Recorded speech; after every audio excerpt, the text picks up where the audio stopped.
Thanks for checking out the Brad and John Show podcast. This segment of the show is brought to you by John Combest's book, Stalking, Harassment, Internet Trolling, A Guide to Recovering and Rebuilding After Online Attacks. It's a great reference if you've ever been the unfortunate target of a social media attack. It's available on Amazon. Just search John Combest. That's C-O-M-B-E-S-T, John Combest, and the book will show up in your search results. Now it's time for another segment of the Brad and John Show. Can you handle it? It's me, Egbert, once again. I'm the new owner of this station. I went out and hired the best talk radio consultant, Jeff Allen from News Talk STL, and told him to hire the worst talent he could find. Jeff did exactly as I told him. Ladies and gentlemen, here are Brad and John. You know, I have a lot of respect for John, a lot of different things. He said something the other day. Matter of fact, you just said it in that last break about why people don't advertise on my stations because they're relatively new. And John is one of these guys. And we had the discussion about, I said, if some guy showed up at John's house and says, "Hi, I'm Jim, and I just started up a roofing company, and you know what? I'd really love to have you, give me a testimonial of how good of a job I can do. If you let me put a new roof on your house, I'm going to charge you $1, and I'll put a whole new roof on your house. And all I ask is if you tell your friends that when my roofing's done, that I did a great job." And John says, "No, I wouldn't let the guy do it. I would call Frederick Roofing." Not. John still shops at Sticks, Bear, and Fuller. John, I do. And you know what? I use Eagle stamps, Brad. Right. John uses Eagle stamps. I save my Eagle stamps, and then when I get enough, I can convert them to cash. John still uses all his appliances that he got at the Mizraini Brothers. I do. John, yeah. Hey, no more monkey business. Was that them? Was Mizraini monkey business? Yeah. John still shops for all this clothing at Famous Bar. Right. And you know what? The downside of it though is, Brad, when somebody comes to my door and says, "Hey, pal, what a deal. I could get you a new deal on some new clothes. Hey, only $1. I'll be gone tomorrow. See ya." You know, I've never been ripped off that way, though. So, you know, potato, I guess. Nothing ventured. And by the way, when someone comes to your door or someone calls you, no one is entitled to my time.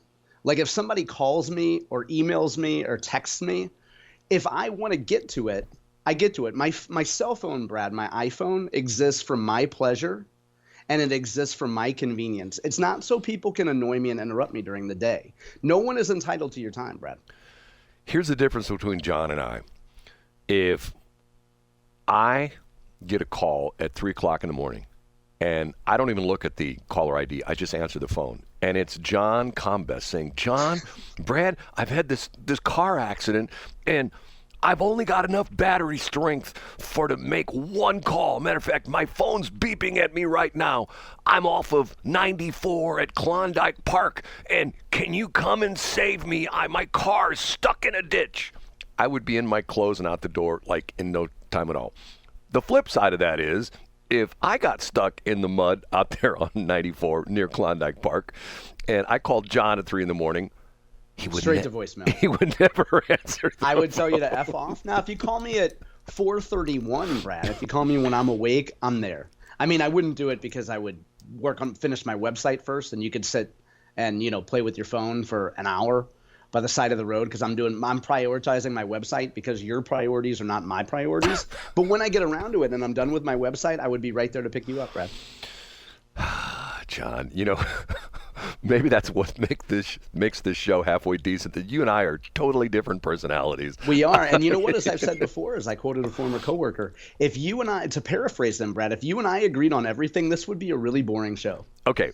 One of the things that we have talked about is I am of the mindset that parks are too much of a big deal with counties and cities. That, like, once again, it used to be, being a North County boy, one of the things that Mayor Egan used to always tout was the fact that he had the most parks of any city in the St. Louis area. Yeah. Right. I mean, you had Sunset Park and this park and that park and the whole bit. I'm saying that if you took a survey of, like, let's pull a city. Let's pull O'Fallon, Missouri, okay?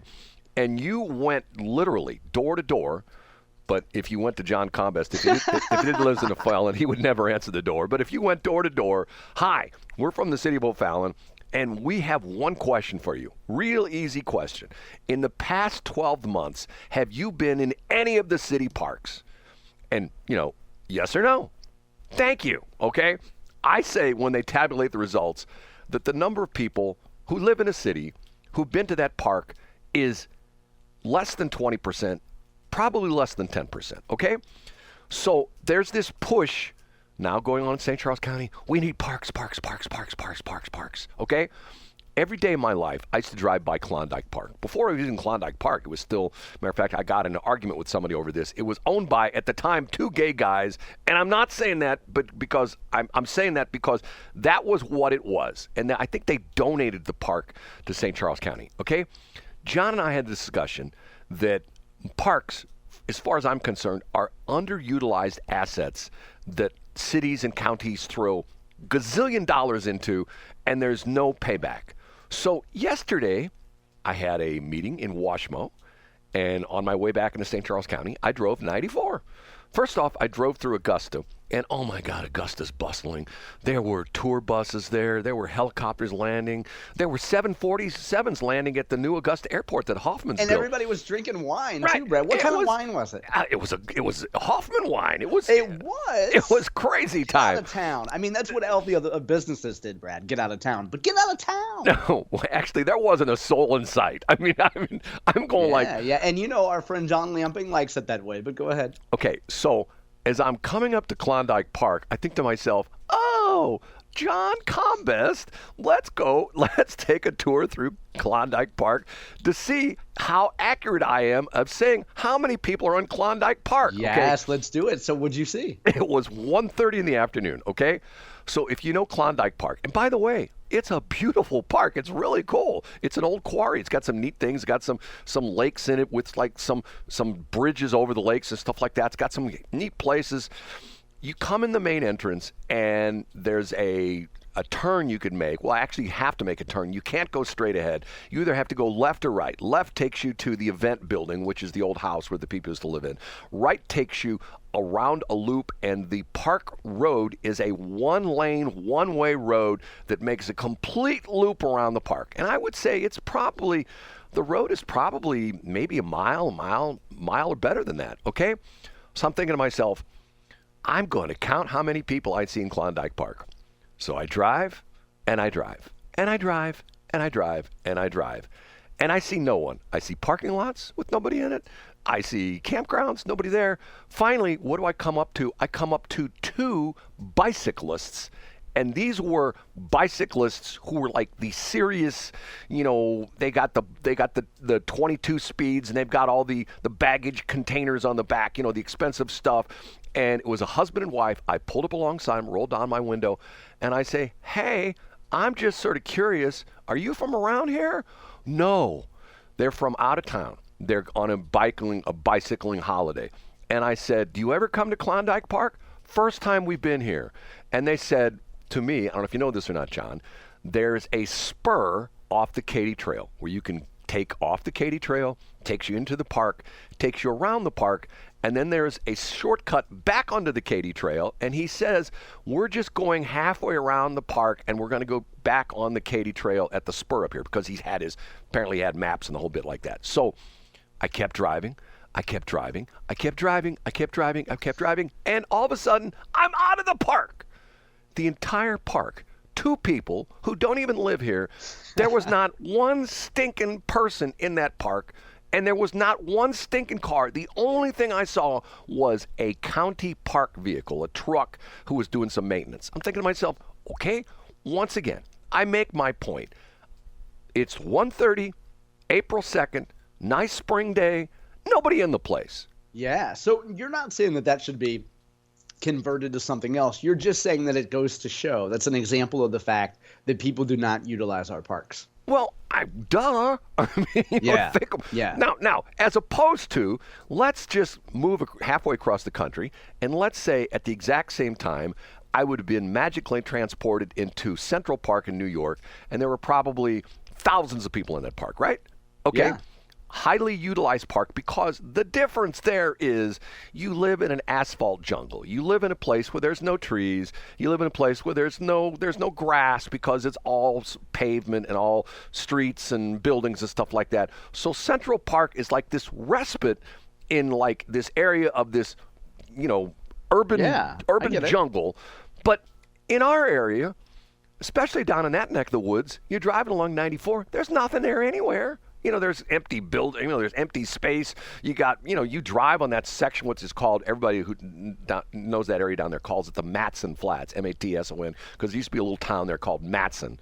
And it's the stretch when you come out of Defiance, you go along 94 for probably 4 or 5 miles, and you're down on the river bottom, and then you make a sweeping right turn to the right, and you make another turn to the left, and that's where Klondike Park is, because it's on the bluffs of the Mississippi. And once again, the whole area is beautiful down there. You don't have to have a single area that's beautiful like Central Park. You just have the whole area. So, and I'm thinking to myself, okay, so nothing against Steve Ellman. I have a lot of appreciation for Steve Ellman, and nothing against Mayor Hennessy with O'Day Park. But why do we need these parks? Cut our taxes. I mean, here. Let me give you this.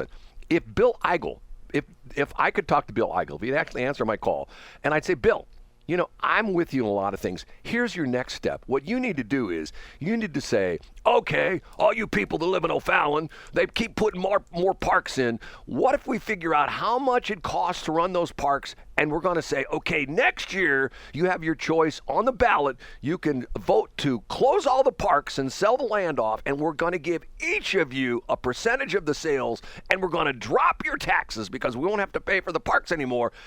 I bet you, if there's 100,000 people living in O'Fallon, 90,000 people would vote for that. Yeah, I'll take a piece of that action. And if there's 2,000 people watching him on a screen in a bar, all 2,000 would cheer, Brad. They'd go, yeah, Bill, yeah.